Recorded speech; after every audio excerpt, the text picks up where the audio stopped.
Hello प्यारे दोस्तों, स्वागत है आप सभी का आज फिर नई एक प्रैक्टिस सेट के साथ। आज फिर मैं आप लोगों को बढ़िया बढ़िया से एक क्वेश्चंस कराने वाला हूं जो कि आप लोगों के लिए बहुत इंपॉर्टेंट होंगे आरआरबी के लिए, आपके एसएससी के एग्जाम्स के लिए और भाई पुलिस के एग्जाम्स के लिए।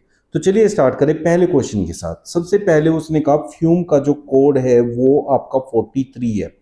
फ्यूम से जैसे 43 बना है, ट्रैप से वैसे ही 53 बना है, तो रिम्प का कोड क्या बनेगा उसी प्रकार से। तो ऐसे क्वेश्चंस में आप लोगों को अंग्रेजी वर्णमाला में प्लेस वैल्यू आनी चाहिए। जैसे ए सबसे पहले नंबर पे आता है तो उसे 1 नंबर दिया जाता है, बी को 2 नंबर दिया जाता है, सी को 3। ऐसे ही हर किसी के अपनी वैल्यू होती है। तो उन वैल्यू को आपको लिखना है और उनके अकॉर्डिंग देखना है कि 43 फ्यूम में से कैसे बन सकता है या उसका 43 से क्या रिलेशन हो सकता है। जैसे एफ की बात करें तो एफ 6 नंबर पे होता है हमारा, यू जो होता है वो हमारा 21 नंबर पे होता है, एम जो होता है वो 13 नंबर है और ई जो होता है वो 5 नंबर है। अब हम देखें तो 6 7 3 10 5 15, एक आया 3 4 45, इनका सबका टोटल बनता है, जबकि उसने कहा 43। इसका मतलब क्या है कि हमने इसमें से 2 माइनस किया होगा। अब 2 माइनस क्यों किया होगा, दो कारण होते हैं। या तो रैंडमली माइनस कर दिया, भाई ऐसे ही कर दिया 2 माइनस, सब में से दो दो माइनस कर दो। या फिर जैसे यहाँ 4 अक्षर हैं, 1 2 3 4, उसका आधा किया होगा, लेकिन सब में 4 अक्षर है तो ये रैंडमली ही माना जाएगा। अब इसे देखते हैं क्या ये रैंडमली हमारा ट्रैप पे फिट होता है। अगर होता है तो फिर रिम्प इसी से बनाएंगे। टी जो है 20 नंबर होता है, आर हमारा 18 नंबर होता है, पी 1 और वो पी 16 ए 1, तो इसे टोटल 17 लिख लेते हैं एक साथ। 8 7 15, 2 3 4 और 1 5, 55। अब हमें रैंडमली इसमें से 2 माइनस करना था तो 53 आना चाहिए और 53 ही इसका कोड उसने बोला हुआ है। तो ऐसे ही हम रिम्प का कोड निकाल लेंगे। अब आर हमारा 18 होता है, आई 9 होता है, एम 13 होता है और पी 16 होता है। तो आप देखें तो 6 3 9 18 और 8 26, 2 3 4 5 56। अब हमें रैंडमली 2 माइनस करना है तो 54 इसका कोड बन जाना चाहिए, जो कि ऑप्शन बी में दे रखा है। उम्मीद करता हूं अच्छे से क्लियर हुआ होगा ये क्वेश्चन आपको। अब ऐसे क्वेश्चन एसएससी जो है वो बहुत पूछता है और आरआरबी के ग्रुप डी में बहुत पूछा जाता है। तो इसमें क्या है, हर एक स्टेटमेंट की एक इक्वेशन बनाते हैं और उनको रिलेट करते हैं फिर आपस में। जैसे गंगा यमुना से लंबी है, गंगा को जी से अगर मैं रिप्रेजेंट करूं तो यमुना से लंबी है, तो ऐसे हम लोग रिप्रेजेंट कर सकते हैं। जी बड़ा है वाई से, Y for Yamuna, G for Ganga. पर उसी कक्षा की रश्मि से लंबी नहीं है, कौन? गंगा। तो गंगा से बड़ी होगी रश्मि, लेकिन यहां से हम उसे रिलेट नहीं कर सकते। अगली बात पे चलते हैं। वीणा रश्मि से छोटी है, रश्मि को हम आर से रिलेट कर लें और रश्मि बड़ी है किससे? वीणा से, किंतु गंगा से लंबी नहीं है, कौन? वीणा। ठीक है, तो अब यहां क्या कर सकते हैं, वीणा रश्मि से छोटी है, ठीक है, वीणा रश्मि से छोटी है लेकिन गंगा से छोटी नहीं है, तो गंगा से लंबी होगी, तो यहां जी आ जाएगा। और ऊपर वाली इक्वेशन से देखें तो गंगा जो है वो यमुना से लंबी है। ठीक है भाई, यहां बन गया। इन दोनों को रिलेट करके पूरी इक्वेशन तैयार होगी। तो यहां से मुझे समझ में आ रहा है यमुना सबसे छोटी और यहाँ आर जो है मतलब रश्मि सबसे बड़ी होनी चाहिए। तो उसने पूछे सबसे छोटी कौन है, तो यमुना, तो हमारा ऑप्शन सी करेक्ट आंसर हो जाएगा। कौन सी उत्तर आकृति में प्रश्न आकृति सन्निहित है? तो इस टाइप का जो क्वेश्चन होता है ये नॉन वर्बल रीजनिंग का क्वेश्चन होता है, बहुत ज्यादा पूछा जाता है एग्जाम में। नॉन वर्बल रीजनिंग का एक कॉमन पोर्शन होता है, 5 से 6 क्वेश्चन हमेशा आएंगे आपके, वो फिक्स्ड है।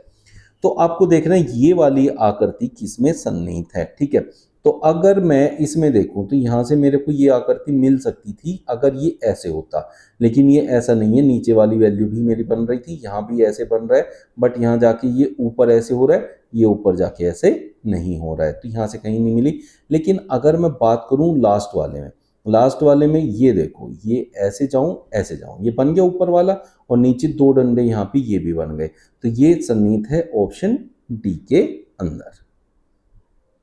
लोड को हम MPBE लिख सकते हैं, तो हमने क्या किया है, LOAD को लिखा है और इसके नीचे इनके कोड बनाए हैं L और M।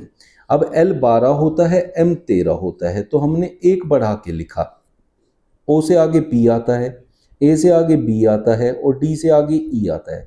जस्ट नेक्स्ट लेटर हमने यहाँ पे लिखा है, या फिर अगर उनकी वैल्यू लिखोगे प्लेस वैल्यू तो एक एक जोड़ के लिखा है। तो L से आगे आता है M, ए से आगे आता है बी, डी से आगे ई, डी से आगे ई से आगे एफ, आर से आगे एस। तो M B E E F S जो कि ऑप्शन बी में गिवन है। लुप्त संख्या ज्ञात कीजिए।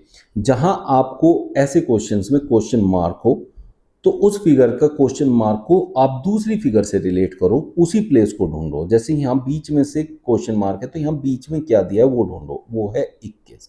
अब इस 21 का बाकी तीनों से क्या रिलेशन है वो ढूंढो। इन तीनों के रिलेशन से जैसे 21 आया है फिर बाकी इधर भी इन तीनों के रिलेशन से वैसे ही हम बीच वाली संख्या ले आएंगे जो हमारी यहाँ पे मौजूद नहीं है। अब बात को समझते हैं। आप सारी संख्याओं को गौर से देखें। जैसे यहाँ 64 है, यहाँ 36 है, यहाँ 49 है, यहाँ 121 है, ये 81 है, ये 100 है। ये सारी की सारी संख्या किसी न किसी का वर्ग है। तो इसका मतलब जिस भी संख्याओं का ये वर्ग होगा उनसे संबंधित होगी बीच की ये संख्या। ऐसा क्यों होगा? मैंने ऐसा क्यों सोचा? क्योंकि 21 है ना छोटी संख्या है और 64, 36 और 49 बड़ी संख्या है। तो बड़ी संख्या से अगर रिलेट करते हम तो एक बड़ी संख्या होती बीच में, तो ये है छोटी संख्या, तो छोटी संख्याओं से रिलेट होगा। तो 64 से छोटी संख्या उसके वर्गमूल करके ला सकते हैं। 64 होता है 8 का वर्ग, 36 होता है 6 का वर्ग, 49 होता है 7 का वर्ग। अब 21 देखो 8, 6, 7 से कैसे आ सकता है? तीनों को जोड़ के देखते हैं हम, मोस्ट कॉमन चीज ये होती है। तो 8, 6, 14 और 7 21 बन गया। तो इसका मतलब क्या है? बाहर वाली संख्याओं के वर्गमूल करके उनको आपस में जोड़ा गया है। तो यहाँ क्या है? 11, 81 होता है 9 का और 100 होता है 10 का। 10, 9, 19, 20, 10, 30, टोटल हो गया 30। तो ऑप्शन बी आपका करेक्ट आंसर यहाँ बनेगा। निम्नलिखित श्रृंखला को ज्ञात करें। अब इसमें सीरीज का क्वेश्चन है। सीरीज के क्वेश्चन में एक पैटर्न चलता है, आप वो पैटर्न देखें। यहाँ 82 है, 70 है, चलो जी कम हो रहा है, ठीक है। फिर 76, अरे फिर बढ़ गया। तो पहले कम हो रहा है फिर बढ़ रहा है। तो ऐसे क्वेश्चंस में मैक्सिमम टाइम डबल सीरीज होती है, तो इसे बिंदास पहले डबल सीरीज से क्रॉस चेक करना है। जैसे पहले का तीसरे से, फिर पांचवें से, फिर सातवें से रिलेशन, दूसरे का चौथे से, छठे से और फिर आठवें से रिलेशन। आठवां हमारे पास है नहीं, ना पूछा है ना हमें फाइंड करना है। तो 82 से 76 की तरफ जाऊं, पहले ऊपर वाला देखूं तो कम हो रहा है, लेकिन बहुत ज्यादा कम नहीं हो रहा तो अंतर से निकल आएगा। अगर बहुत ज्यादा कम होता तो भाग से निकलता। अभी ये सिर्फ अंतर से निकल सकता है। तो यहाँ 6 कम किया है, 76 से 70 फिर 6 कम होता है और 70 से फिर 6 कम करूं तो 64 आ जाएगा। तो क्वेश्चन मार्क की जगह 64 आ जाना चाहिए, लेकिन इसे कंफर्म कर लेते हैं नीचे वाले से। 70 से 64 पे जाने के लिए यहाँ भी -6, 64 से 58 -6, तो सारे में -6 का रिलेशन बनाया हुआ है। तो इसलिए क्वेश्चन मार्क की जगह 64 आ जाएगा। ऑप्शन सी आपका करेक्ट आंसर हो जाएगा। एक के विपरीत फलक पर क्या आएगा आपसे पूछा गया। अब आपके पास पासे हैं 4, पासे एक ही पासे की 4 स्थिति दी गई हैं। जब स्थिति ज्यादा दी गई हो, 2, 3, 4, मतलब 2 से ज्यादा, 3 या 4, तब हमेशा जिसके विपरीत पूछा है आप लोगों को उसके साथ वाले सारे ढूंढ लेने हैं। अब जब साथ वाले मिल जाएंगे तो जो साथ में नहीं है बस वो ही विपरीत होगा। तो हम एक ढूंढेंगे पहले, कहाँ कहाँ दिया हुआ है। एक इस वाले पासे में है, इस वाले पासे में है, इस वाले पासे में है। अब एक के साथ हर एक पासे में से ढूंढो क्या क्या आया हुआ है। यहाँ 4 आया हुआ है, चलो जी 4 इसके विपरीत नहीं होगा। अब 6 आया हुआ है, इसके विपरीत नहीं हो सकता। एक के साथ यहाँ 5 भी आ गया, ये इसके विपरीत नहीं हो पाएगा भाई। इसके साथ एक के साथ 3 भी आ गया। अब बचा क्या? पासे में 1 से 6 तक की संख्याएं होती हैं, 3, 4, 5, 6 यहाँ लिख दिया तो 2 ही बचा है। तो एक के विपरीत सिर्फ 2 ही हो सकता है और कुछ भी नहीं हो सकता है। प्रश्न आकृति का प्रयोग करके कौन सी उत्तर आकृति बनाई जा सकती है? तो प्रश्न आकृति में से हर एक चीज उठा के हमें उत्तर आकृति में रखनी है। ये सारी चीज जिसमें फिट हो जाएंगी वही आकृति हम बना सकते हैं। देखो जैसे ये रेक्टेंगल है, अब रेक्टेंगल और एक ये छोटा रेक्टेंगल, 2 रेक्टेंगल एक साथ रखने हैं। ये 2 रेक्टेंगल एक साथ रखे हैं लेकिन एक दोनों सेम साइज के हैं, छोटे नहीं है, मतलब छोटे बड़े नहीं है, ये ऊपर है छोटे बड़े, तो ये तो नहीं बनेगा। इसमें एक ही रेक्टेंगल है, दूसरा रेक्टेंगल ही नहीं है, तो ये भी नहीं बनेगा। इसमें है 2 रेक्टेंगल, एक ये रहा एक ये रहा, ठीक है जी, एक बड़ा भी है एक छोटा भी है, तो मेरी बात बन गई। फिर उसके बाद एक ये वाला ट्राइंगल देखो, ये वाला ट्राइंगल ये रहा मेरा, है ना, ये वाला ट्राइंगल भी मुझे इससे मिल गया। फिर उसके बाद ये देखो, ये ऐसे करके ऐसे बना हुआ है और यही चीज यहाँ पर आपको दी हुई है, ठीक है, तो ये भी हो गई। और फिर ये देखें जरा, ये वाली, तो ये वाली इधर है, ये बन गई। तो ऑप्शन सी हमारा करेक्ट आंसर हो जाएगा। सभी को प्रयोग करके हमने बना दिया है। कौन सी उत्तर आकृति प्रश्न आकृति के प्रतिरूप को पूरा करेगी? तो आप देखिए इसमें क्या पैटर्न है, ऐसे गया और ऐसे जाएगा, क्योंकि ये बना रहा है एक स्क्वायर, ठीक है। फिर इन दोनों सीधी रेखाओं को अगर मैं ऐसे खींचूं, इधर वाली सीधी रेखाओं को ऐसे खींचूं और यहाँ पे एक बना दूं सर्कल, तो ये वाली जो फिगर है वो मुझे दी हुई है ऑप्शन डी में, ठीक है। यहाँ पे भी देखो ये ऐसे है, यहाँ पे भी ऐसे लाइन ऐसे खींचनी, ये वाली लाइन तो खींचेगी नहीं, ठीक है, ये बात समझ आ गई होगी।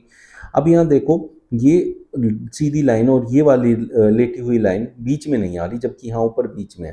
तो यहाँ बीच में है लेकिन इसमें गोला इधर दिया हुआ है, उसमें गोला ऊपर होना चाहिए था, तो ये भी नहीं हो सकती, ये भी नहीं हो सकती, सिर्फ ऑप्शन डी बचा है, ये आपका करेक्ट आंसर हो जाएगा। ये देखो ये लाइन भी आ गई, ये बीच में से दोनों लाइन भी निकल गई और ये गोला भी ऊपर की तरफ आ गया जो यहाँ पर आएगा।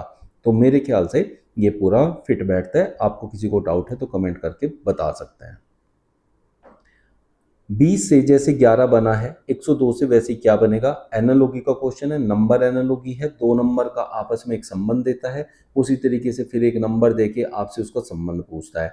जैसे यहाँ 20 का संबंध 11 से दे दिया, वैसे ही आपसे पूछ लिया कि 102 का रिलेशन बता दो, 102 का संबंध किससे बनेगा? तो 20 और 11 देखो, इसके साथ साथ आप 102 के हिसाब से आप ऑप्शन ढूंढो। अब ऑप्शन में देखो 11 जो है ना 20 के लगभग आधे के पास है, लगभग आधे के पास। भाई 10 का डबल 20 होता है, अगर ये 22 होता तो 22 का आधा 11 होता है, ठीक है, तो उसका आधा लिखा हुआ है। तो इसका मतलब 102 का भी अगर आधा हो या उसके आसपास की संख्या का आधा हो, तो उसके आसपास की संख्या का आधा ऑप्शन में मौजूद है या नहीं है। जैसे ये 2 ज्यादा का आधा है तो इसे भी 2 ज्यादा ले लो, 104, और 104 का आधा करें तो 52 होना चाहिए, जो कि ऑप्शन में मौजूद है। तो इसलिए यही पैटर्न लगा, यही हमारा आंसर हो जाएगा। ये प्रश्न आकृति, इसमें हमने पेपर को मोड़ा है और मोड़ने का पैटर्न उसने बताया है। पहले हमने अंदर की तरफ मोड़ा, ठीक है जी, डबल हो गया, फिर हमने इधर बोला, फिर उसका 4 टाइम्स हो गया। अब यहाँ हमने एक आकृति बनाई, ये आकृति इस टाइप से होती है कि पूरे पेपर में नीचे तक धंस जाती है, तो जब भी खोलोगे तो फिर सब जगह आएगा, जब अनफोल्ड करोगे, इसे फोल्ड और अनफोल्ड कहते हैं। अब ये ऐसे जब खुलेगा तो एक सितारा जो यहाँ है वो यहाँ बनेगा, फिर जब ये इधर खुलेगा तो एक इधर बनेगा, एक इधर, तो 4 बनेंगे ऐसे, और 4 बने हैं ऑप्शन सी में, तो ये मेरा करेक्ट आंसर हो जाएगा। उस अक्षर समूह को चुनिए जो दी गई श्रृंखला में क्रमवार रखने से श्रृंखला को पूरा करे। तो ऐसे क्वेश्चन में जब ये मिसिंग नंबर होते हैं, बीच में गायब होते हैं, तो इसके लिए आपको क्या करना है, आप लोगों को पेयर बनाने हैं। आपको पहले ये काउंट करने कितने टोटल हैं, 1 2 3 4 5 6 7 8 9 10 11 12, 12 है। तो 12 है तो 4 4 के पेयर बना के देख लो, 3 वाला उसमें अपने आप ही सन्निहित हो जाएगा। अगर 3 का पेयर बना होगा तो 4 वाला बनाना, 1 2 3 4, 1 2 3 4, 1 2 3 4। अब जहां आपको सब पूरे के पूरे चारों की चारों भरे मिले, वहां से आपको पैटर्न मिलता है हमेशा। जैसे ये ए बी ए, तो सारे पैटर्न अगर रिपीट होंगे तो यही बने होंगे। तो ए बी ए, देखो ए रखते ही बन गया, और ए बी ए ये रखते ही बन गया, तो ये हो रहा है रिपीट वाला।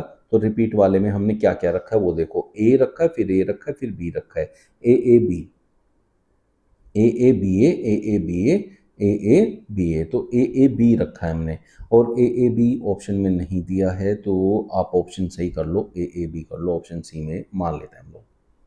ठीक है बच्चों, इंजीनियर, मनुष्य, चूहा, आप लोगों को बनाना है इनका एक वैन आरेख। तो वैन आरेख तैयार करना है। आप समझो जो भी इंजीनियर होगा वो मनुष्य जरूर होगा, लेकिन चूहा ना इंजीनियर से मतलब रखता, ना ही जो है मनुष्य से मतलब रखता।